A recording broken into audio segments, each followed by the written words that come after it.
We have just struck the 2 o'clock hour, so I will go ahead and get started with today's webinar.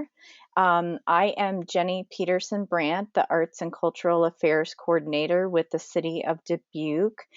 Just so you, all of those in attendance, realize this webinar is being recorded and will be posted to the city's website so that those that are unable to attend today are able to play back the webinar for reference and to have that available to them. So as we go throughout the webinar today, if you do have questions, there is a questions option, a questions drop down, as well as a chat drop down in the GoToWebinar control panel that for me is on the right hand side of my screen as I'm looking at it.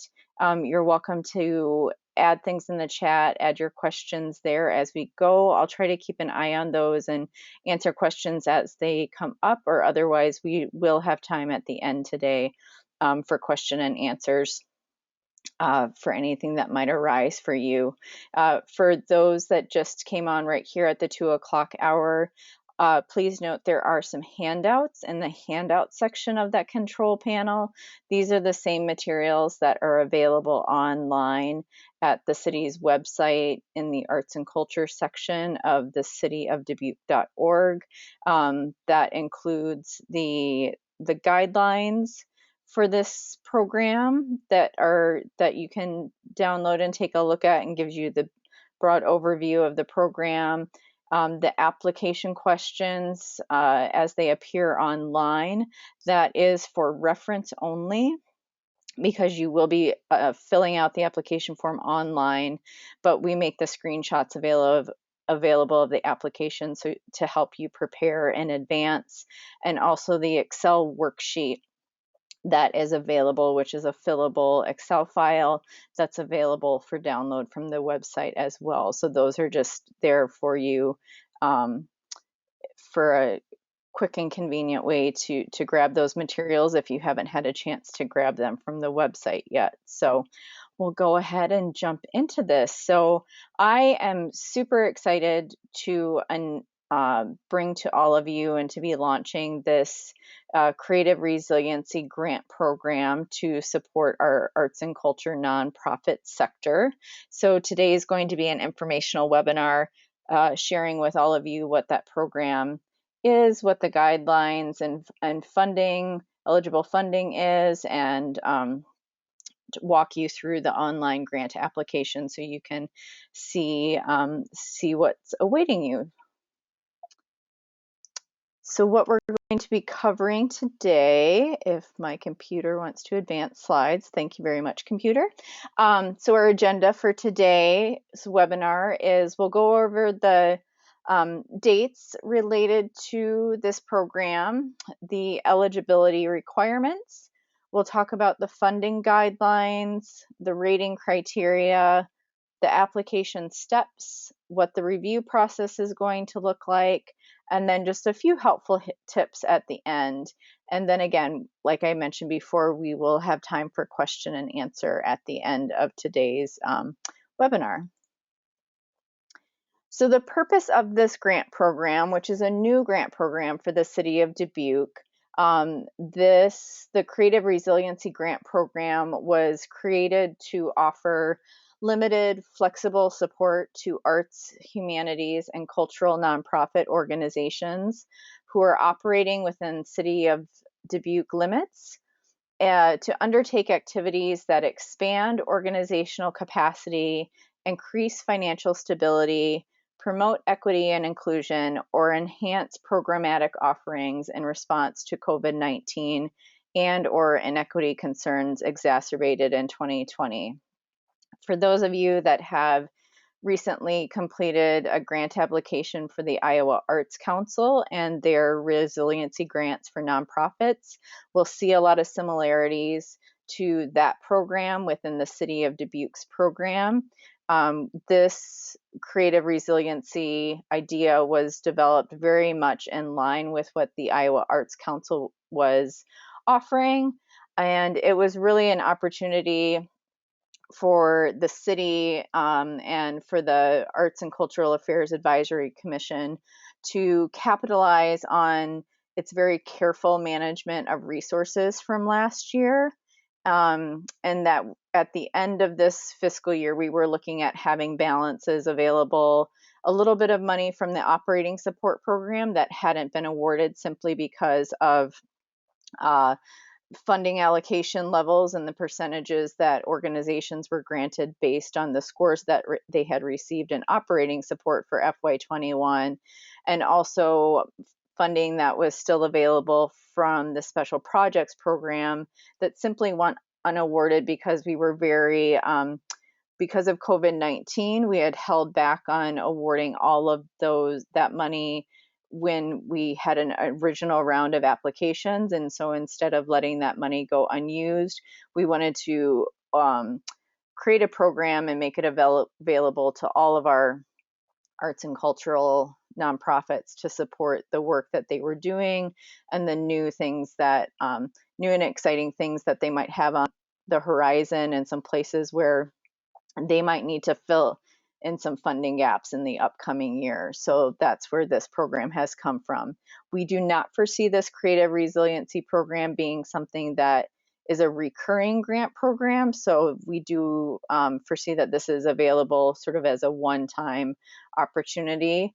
But we will look at this model as something as we look into American Rescue Plan funding and other opportunities that might come along to continue something along this lines as we go forward. But like I said, for right now, this is a one-time for FY22 funding opportunity that's being made available through the city. So important dates to note, the application form is available and online. The applications are going to be due on Friday, July 9th. And that, in terms of that deadline, that means that it's due by midnight or just that minute before it turns to midnight on July 9th. The form online is set to turn off right at that time period. So make sure to get in and to have your application completed and submitted by that time. Throughout the month of July, then we'll be working with review panelists to read through your applications and to score them based on the criteria. The scoring, as it's outlined by the panelists, will help the Arts Commission to create a funding recommendation that gets presented to City Council for final approval in August. And then we'll quickly be following up once City Council approves those funding recommendations. We would follow up that with getting award notifications and contracts released to all of our award recipients within August. Once we get those contracts back and we have, they're signed by the organizations and then signed by the city manager, along with receiving an invoice from the funded organization for the amount of their grant award. Then we submit those to the finance department, who then disperses the funds, and we foresee that being able to happen in September of 2021. And one thing to note that these these grants, because we are utilizing taxpayer dollars and funding a city grant program, there is a final report that will be due at the end of the funding cycle. So the funding cycle will end the end of June, so June 30th of 2022. Then that final report is due within 60 days from that to report into us how the funds were used and what were the outcomes and the impact that you saw from how you utilized those funds is what we'll be looking to know. So in terms of eligibility, this is very similar to our current operating support program. So the eligibility is the same there. Your organization is eligible if you are a Dubuque-based nonprofit organization, that your primary mission is to provide the general public with programs or activities in areas directly concerned with arts education, or cultural heritage. And as a nonprofit organization, you must have been operating as a tax-exempt nonprofit under Section 501c3 of the IRS Code for at least 2 years before the application date. Ineligible organizations include those that are considered for-profit organizations or businesses, that are nonprofit organizations where the primary mission is not related to the arts, or in very specific cases where the primary mission is focused on religious, political, social service, or athletic activities. An organization that uses a fiscal agent or the nonprofit or federal tax exempt status of another organization is not eligible for funding. Educational institutions, including K-12 schools, universities, and community colleges, are not eligible. And any organization with an outstanding final report associated with a previous grant award from FY20 funding period or prior, in terms of funding that has been allocated from the Office of Arts and Cultural Affairs. So again, those are all the ineligible applicants. And like I said previously, this is in line with the eligible organizations who are can apply for and be funded operating support from the Office of Arts and Cultural Affairs with the City of Dubuque. In terms of how the funding is working for this program, we devised a tiered award system, which is going to be based on the average of organizations' operating expenses from 2 fiscal cycles prior to March 17th, 2020. So for those of you that applied for operating support for this current cycle, these are going to be those same numbers that you saw at the bottom of that big financial worksheet that gets put forward for the operating support program. We're not asking you to upload that same budget worksheet from the operating support program. There's simply in the application online a field to put that end number of your operating expenses from FY18 and a field to put your operating expenses from FY19. And again, we're using those fiscal years for organizations, the ones prior to March 17th of 2020, because we want to be looking at and basing your awards on what your typical operating expenses are, and not those that would have been after the governor of Iowa had closed all of our organizations and everybody had to shut their doors due to COVID-19. So that's why we're using that March 17th, 2020 date. As you can see on the screen, there's the funding, the maximum awards are based on that average of your usual operating expenses. And so for organizations that have usual operating expenses between $10,000 to $49,999 can request up to $750. $50,000 operating budgets up to $149,999 can request $1,000. Operating budgets of $150,000 up to $499,999 can request $1,250. And for organizations with operating budgets of over $500,000, they can request $1,500. And these different tiers are based on how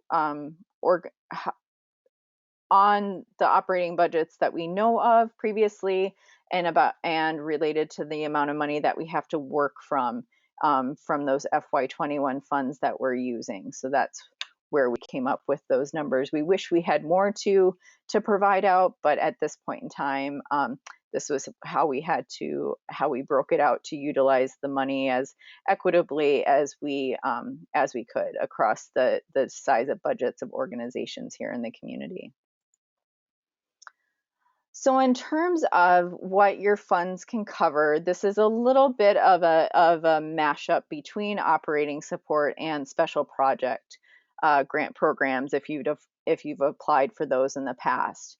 And so what we've put forward that with this program is that organizations can use the funding to support either programmatic or operating expenses that are incurred within the eligible funding period. And for this instance, the eligible funding period is that July 1 of 2021 through June 30th of 2022.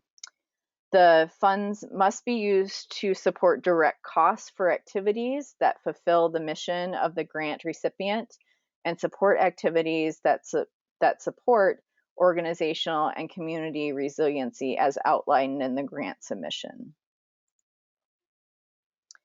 So within the grant application, there's a place where we ask you to identify which of these four, or maybe it's more than one of these four, areas that you would like to use the funds towards to help your organization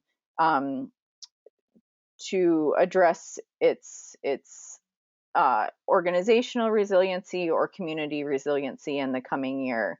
So there's four different options. One being expanding your organizational capacity. So this might be things where maybe your organization has identified that it wants to hire a paid intern for the upcoming year to help in a very particular area of its programming or its operations.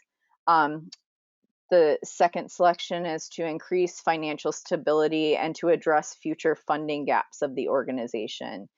We know that across the arts and culture sector that a number of you are experiencing situations where maybe a typical funder who has supported a particular program that helped to increase public accessibility to your programs, perhaps that usual funder has shifted their priorities due to COVID-19. And so you're looking for ways to fill in some of those gaps so you can keep those pieces of your programming running. So that's one option in that use of fund area. Maybe your organization would like to use these funds to promote equity and inclusion through access to or representation in arts and cultural programs in the coming year. And we know that many of you have strategies and tactics that you're undergoing in the coming year to do that. So that's a place where you might want to propose to use this available funding. Or maybe there's things that you've been doing for a long time and you want to be able to enhance those programmatic offerings to meet new or emerging community needs. So that's another place where you can propose to use this funding. But we do ask, and this is where I was saying that some of this ineligibility does connect back to like our current grant programs with the operating support and special projects. These ineligible activities and expenses are very much what you would see if you are applying for a special projects grant. So the funds that you're using from the Creative Resiliency Program, they're not meant to be recovery funds. They're not meant to pay for things that you couldn't pay for last year. And they're not meant to fund activities that are happening after the end of the funding period. So after that June 30th, 2022 deadline. The funds are not meant to support religious, political, or sports related activities. They're not meant to be used for fundraising or benefit events. The funds cannot be used to cover competitions, contests, or awards to honor or recognize achievement. The funds cannot be used for food, beverage, or catering cost, international travel, capital projects, and this is meaning capital projects in the sense of facilities improvement projects, so construction and property renovations that will be carried on into the future. This does not mean things like temporary construction projects that are related to programs that you're happening, so that's different and is eligible for being paid for. You can't use the funds to re-grant to another organization or re-grant to individual artists or something of that nature. The funds can't be used for lobbying activities, and the funds can't be used for the acquisition or purchase of artwork for permanent collections. But within all of these eligible things, we know all of you have great work that you're doing that doesn't fall into these categories, so I'm sure there's plenty of places where these funds can make a big difference for you. So we have asked for a match requirement with this program because we do want to see investment either from the organization or from community partners in what you're doing. So you do have to provide in your budget to be able to demonstrate that matching funds are helping with whatever you're proposing to support the proposed activities, and an amount that is equal to or greater than the total grant amount being requested. So for instance, if you're an organization that falls into that first tier of operating budget, that $10,000 to $49,999, you are able to request up to $750. You would have to demonstrate a match of $750 or greater to be eligible for that $750. One thing with the match, that it can be all in kind, it can be cash that your organization has on hand, or it can also be proposed in the sense of cash. That can also mean anticipated earned income that might be coming from what the proposed activities are going to help make happen, or it can be a combination of the two. The only caveat is that other grant funds from the City of Dubuque may not be used as matching funds. So if you are have applied for special project funds, or maybe a grant from the sustainability from Sustainable Dubuque, those are things, other grant funds that wouldn't be able to be used as the matching funds, but you could use funding from, I know many of you are working on DRA grants, and there's a lot of opportunities of other grant funds that could serve as matching for this creative resiliency program. In terms of the rating criteria and the grant program overall, we tried to keep this one pretty simple, pretty straightforward, with fewer questions than our bigger grant programs usually have. So what we're going to be looking at and what the questions in the application process ask you about is your 2020 operations, and mostly related to the adaptations and the shifts that you had to undertake, and then talking about how those adaptations and shifts have led you to the position that you find yourselves in right now as an organization. There's a question that asks you to describe how you're going to be using the funds. And so one of the rating criteria is related to the appropriateness and clarity of how you're going to be using the grant funds. And then, of course, we always ask for you to tie the activities that you're going to be doing because of these grant funds. We always ask you to identify and to tie it back to how that work will help to advance the City of Dubuque Arts and Culture Master Plan.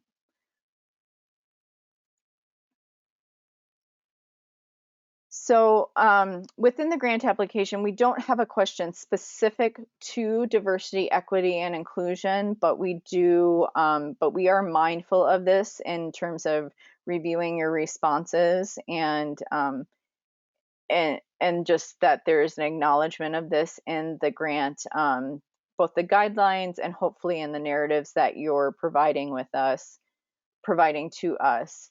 So just to note that the City of Dubuque strives to be an equitable community of choice and supports organizations that advance that goal of achieving diversity, equity, and inclusion. And it is important that grantees demonstrate commitment to welcoming and serving any and all Dubuque residents, integrating DEI best practices into their operations, and presenting diverse art forms, creative voices, and cultural experiences. In terms of your submitting your application, this is very much how we typically receive grant applications to the Office of Arts and Cultural Affairs, where your application will be completed online through the city's Form Center.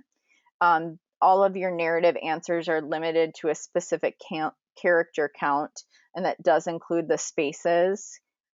I have a note on here that of a downloadable work doc for the application being available to you. That is something I realized as I was prepping for this webinar that actually isn't on the website yet, but I will have that finished by the end of the day and have that available so that you can complete your answers on a Word doc and just copy and paste into the Form Center, which I know for many people makes it a lot easier in terms of how the Form Center actually operates, that they like to work in that method. You can save and return to your application as you go, except for uploads. With this form, there's very few uploads that you have to do. I believe the only uploads that we ask you for is your 501c3 designation letter, and then an upload of your budget. So just save as you work through the application, and I'll talk about this as we go through the screens. If you're needing to walk away from your application and save it in progress, unfortunately, the way the form system operates, you do have to have something there in the upload for it to actually save. So you can put, I always suggest to just put in sort of a dummy document that you would replace next time that you go back to it before you actually submit. Again, to only attach the required attachments, and again, with this program, there's very few because we wanted to keep it very simple and straightforward. And then just to determine early if you're having trouble filling out the online form so we can assist you in advance of the deadline. A couple other things with submitting your application. Once you are ready to submit, and I'll show you that as we go through the screenshots of the application form, there's an opportunity right before you get ready to submit to check a box and add your email so that you receive a copy of your application for your records. And just a couple notes that the applying organization and not city staff, that you as the organization are solely responsible for the content of your application. We don't allow for changes or additions to after the application is submitted. And the deadlines are strictly enforced, and that's pretty much enforced by the fact that the form is set up to turn off at 11:59 p.m. on that Friday, July 9th, and just becomes unavailable for people to access from the public side.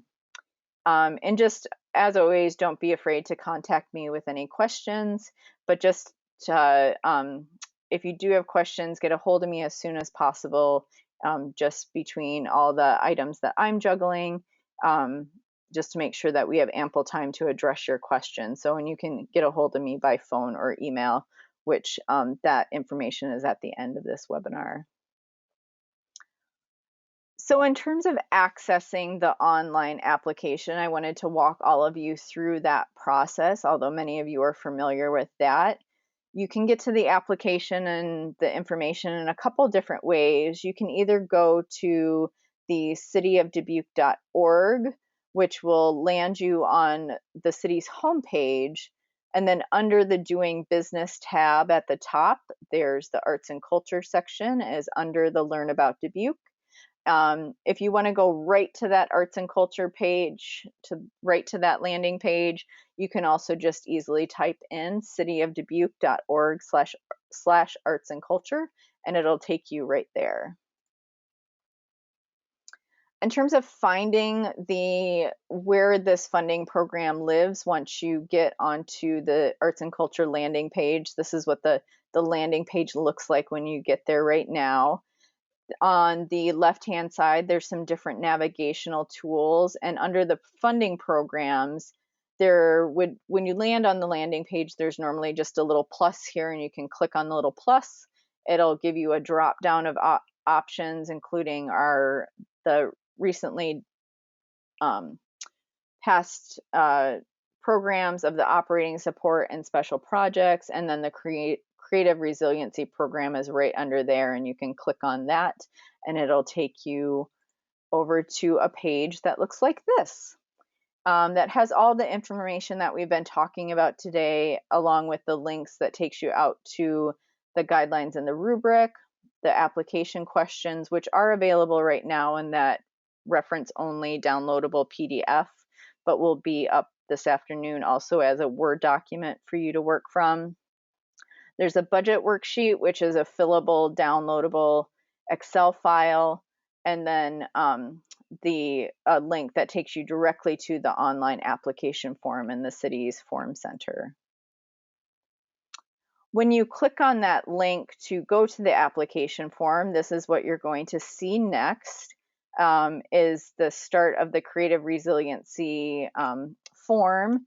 You can, I highly suggest that that before you get started on the application, that you sign in with an existing account, or that you create an account, so that as you go, you're able to save that progress of your form to the account that you're working within. So you can sign in or create an account up here, or if you click on this button to the right hand side, the sign in to save progress, it'll take you to the same thing. I have added up here in the upper right hand corner, you'll notice Kelly Buchanow and her email address. Kelly Buchanow is a communication specialist with the city's public information office, and she is my go-to person when it comes to the administration of the Forum Center and all things website.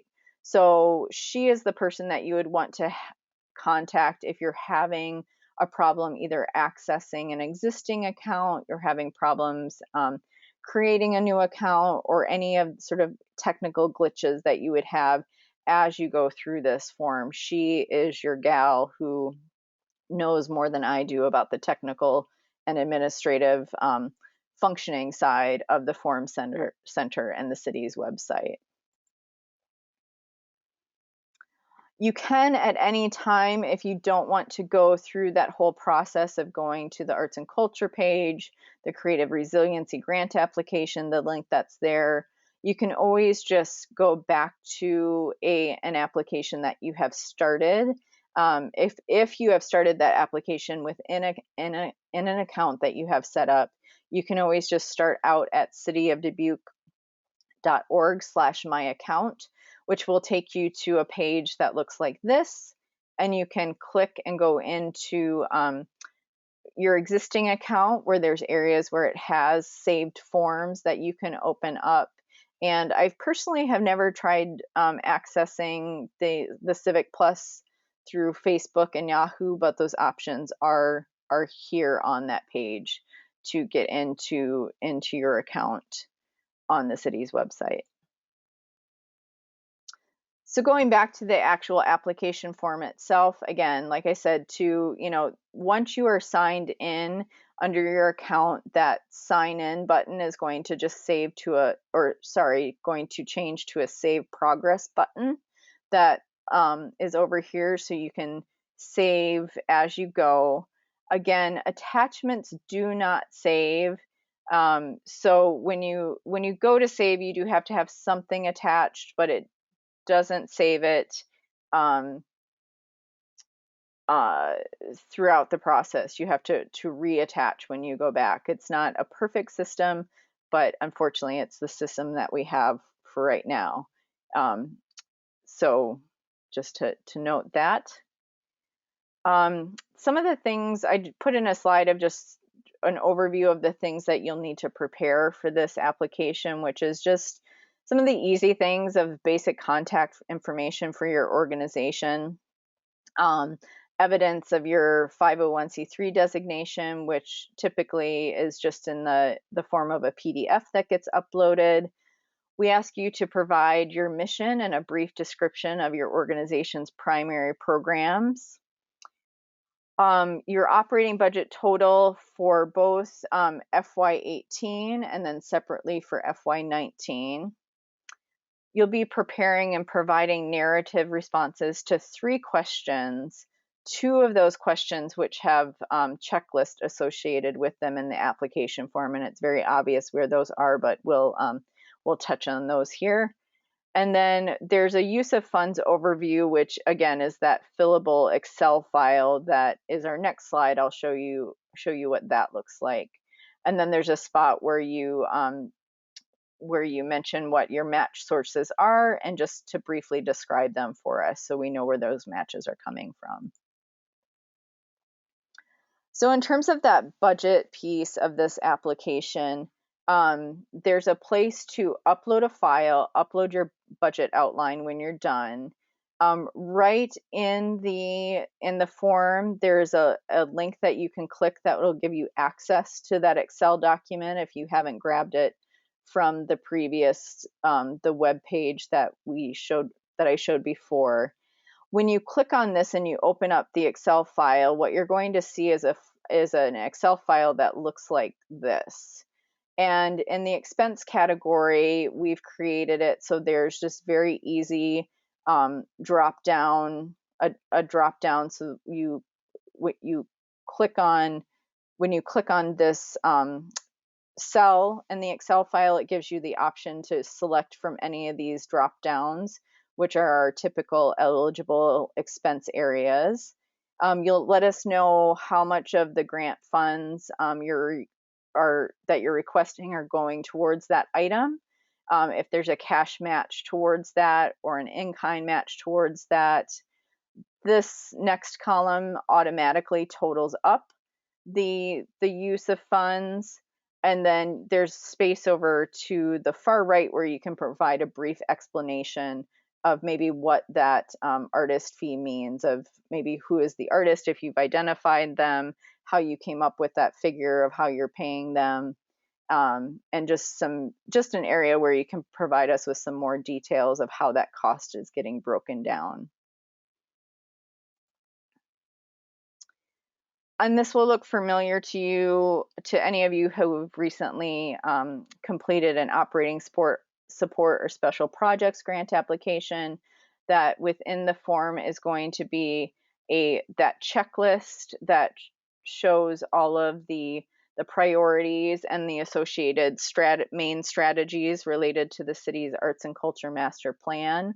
The idea here is for you to check any and all of these that are most actively related to the use of funds that you're proposing. So it's not necessarily meant to be a checklist of all of the things that your organization is striving to improve or undertake related to the arts and culture master plan, but really more associated simply with how these grant funds are going to be using. Where are the areas that you think that the use of these funds is going to advance? And this is definitely something where it's not the more boxes you check, the more boxes you check, the more the higher you score in the rubric. It's really based on the rubric is really based on the idea of how well you demonstrate and explain how the use of funds is actually helping you to do something like develop, attract and retain creative talent, if that's how you're going to be proposing the funds, are what the funds are going to be used to achieve related to the master plan. And then finally, at the end of the application, and this application we have set up just as one page, so there's not different sections to it. It's just one form on the website. There's not different parts to go to. It's just all right there. But once you get to the end, there's assurances that you have to check you'll enter the name of the person who is able to authorize to submit the application on your organization's behalf, date it, and this is what I was referring to in terms of down here at the bottom, where you will want to check the box to receive an email copy of the form that you're about to submit, and then you'll enter the email address where you want that copy of that form to go to. And then you click submit, and ta-da, you're done. And what it'll take you to is this page that lets you know that you've successfully submitted your grant application. And it again has my email and my phone number there, so you can get a hold of me should you need to. But if you don't see this screen after you hit the submit button, definitely reach out and get a hold of me to make sure that everything's come through on our end, because this is where once you hit that submit button again, you should be taken to this page to give you confirmation that it has gone through and been received by us. So once we receive all the applications on that July 9th deadline, our next steps of the process will be for the staff that will be receiving and compiling those submissions. We'll check any of the documents that you've uploaded just to make sure they're completed and are the documents that that we did ask for. And then we'll work on providing updates throughout the process as we go along. We'll forward those application submissions to an independent review panel who will review and score the applications based on the rubric that we provide for them. And then they submit their final scores back to the staff, meaning myself, and we tabulate their scores and then create we provide those scores to the commission so that then the commission can provide a lineup of funding recommendations that then goes on to the city manager for his approval, and then on to the city council for final approval before we can then draft and distribute contracts. And staff, I'm the person who will receive your contracts and forward them on as need be, and work with our account clerk and our finance department to ensure disbursement of the funds. And then we take care of any public relations related to the grant award announcements, namely in sending out a press release to let the public know what organizations are receiving funding and what they're receiving funding for from the city of Dubuque. So from there, just some helpful tips. Definitely review and prepare your application materials early. Use the provided Word doc to draft responses to your narrative questions and copy and paste into the online form. Again, this Word doc that I'm referring to is not available at this very minute, but will be available by the end of the workday today for you to download and work from. Keep in mind that the character count within the form center does include the spaces. So this is one reason we like to provide the Word document to assist you in creating your application, so you can use the word count tool in Microsoft Word or in Google Docs to help you see where your character count is at before you take the time to put it into the form. We always like to emphasize that organizations should really keep the community outcomes and impact and the why of their mission and activities at the front and center when they're talking about their organization and what they do. And then again, to just encourage any of you to reach out to me if you have questions. In terms of my contact information, I think most of you know how to easily get a hold of me, but in case not, my email is here of jbrandt@cityofdubuque.org. The first number on here is my work cell phone number, and then my work office number. And then that contact information for Kelly Buchanow is right here, who, just as a note, Kelly is I believe her schedule is a 32-hour a week schedule, so she's typically off on Mondays and in the office working Tuesday through Friday. So that's all I have to present in terms of the webinar. With that, I think I'll just leave my contact information up there, and if anybody has questions, feel free to post them in the question box or in the chat. And I can also, if I am smart enough with this, I should be able to unmute you all. And yes, okay. I'm going to unmute you all at this time. Hopefully that's working. I think you might have to unmute yourself on your end, but if anybody has a question that they want to ask, feel free to share out, and I'll try to answer that.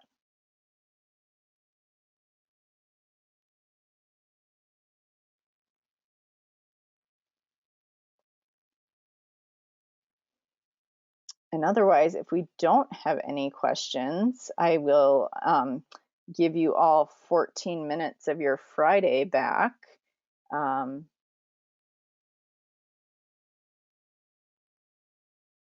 And just encourage people to reach out if they reach out directly